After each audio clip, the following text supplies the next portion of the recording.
Hi friends, it's Suzanne again. Today I'm going to be making a spinach, rice, and cheddar dish. And of course, because I've started making this video, Coco, my little Yorkie, is barking. So anyways, let's get started. So we're going to start by mixing all the ingredients together.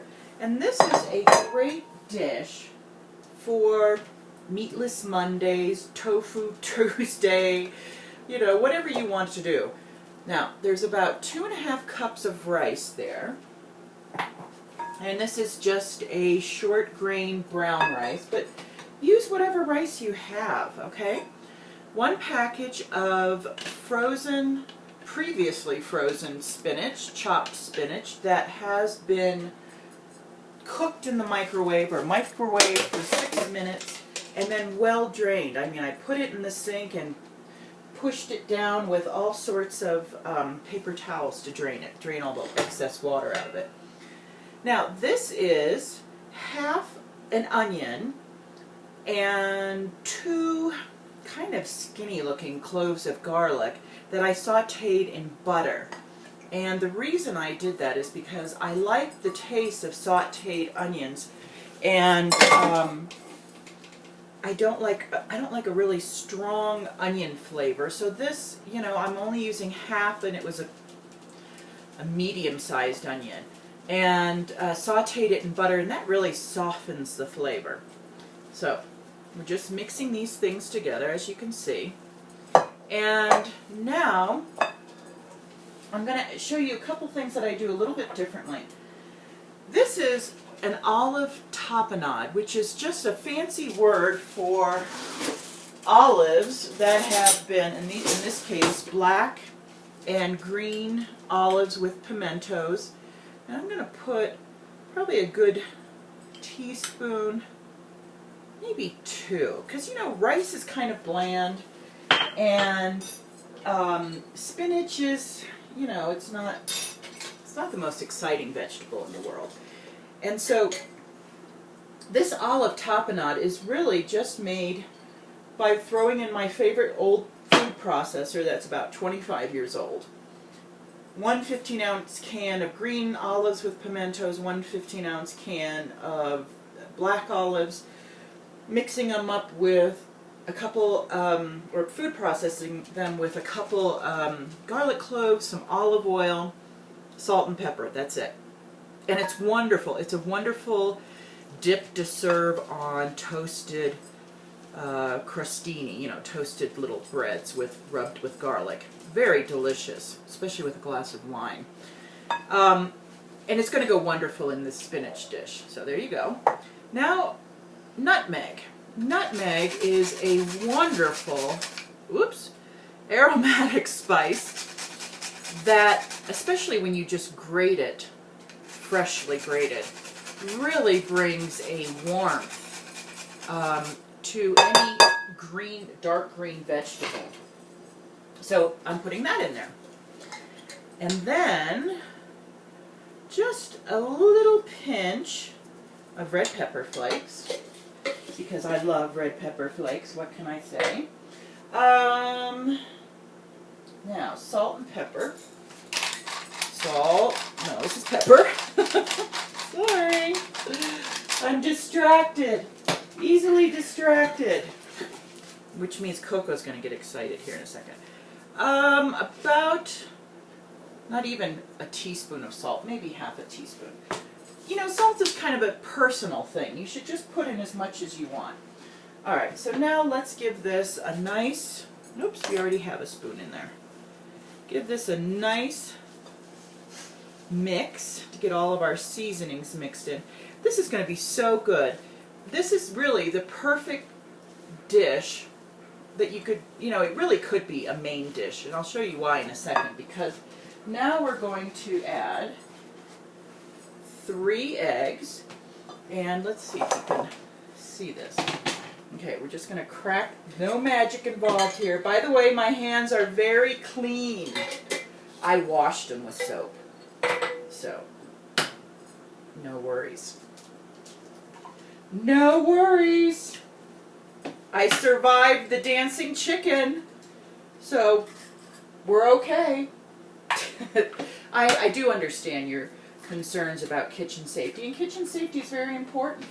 But know yourself. I mean, you know, don't let perfection be the enemy of the good. You hear that running water? That's me washing my hands again. And now I'm drying them with a clean towel. So, anyways, let me grab a clean fork. Okay. Sorry. I've always been somebody who just, if I see a rule, I have to break it. I'm just not good at following orders. Okay, 3 eggs, well beaten. Half a cup of, I'm using buttermilk. You can use milk. You could use half and half. Any of those would be just fine. I use buttermilk, A, because I have it in the house, and B, I love that sour taste of it, okay? So now, here's my rice and spinach concoction. And I'm just going to pour all of that in there and mix it. And now, the best part comes because we're going to add cheese. And I know you love cheese as much as I do. Now, you can, for this dish, feel free to use whatever your favorite cheese is. I'm going to use cheddar cheese, just a little. Use, let's see, feta cheese would be great. Any kind of a sharp cheese, a cheese with a lot of, you know, oomph to it. So we've got we've got 3 cups. So I'm going to just put about half, let's see. I'm going to put 2 cups in there because I'm going to save a cup to put on the top.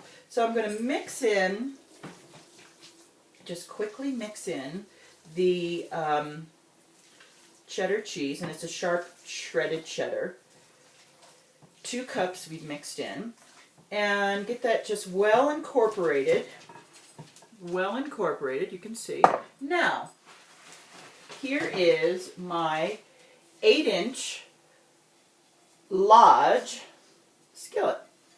And that is a little piece of butter because, as you could probably see, I did a great job of coating the inside of that with butter so that it won't stick.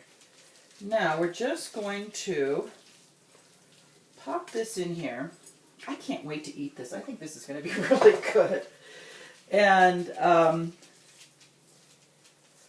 I might even have to add just a little sprinkle of my new favorite alderwood. I haven't touched anything, so my favorite alderwood sea salt. I'm kind of crazy about it because, holy smokes, just add a little bit. It's very powerful. Okay, so here you go. And this actually fits in here perfectly. I'm very happy. I was concerned it wouldn't be big enough, but it's perfect. See? Isn't that good? This is the kind of dish that if you have any kids who are not, you know, thrilled about eating vegetables, this might be the dish that would convert them because, you know, it's got cheese in it, and who doesn't love melted cheese? I am nuts about melted cheese. Okay, so now I've taken that remaining 1 cup, and as you can see, I've sprinkled it on there. And now we're just going to put it into the oven. The oven's been preheated to 375, and it'll probably go for about 30 to 35 minutes. You just want to make sure that, you know, the eggy bit that you've put in there, which is really going to bind this together beautifully, is cooked through. And that's it. So, I'm going to put it in the oven, and I will take a picture of it and post the picture later. And see, perfect timing. The oven just now finished preheating. So, thank you guys again. I love cooking for you, and if you have any requests for something you'd like me to try, just leave a comment. So, see you next time. God bless you. God loves you.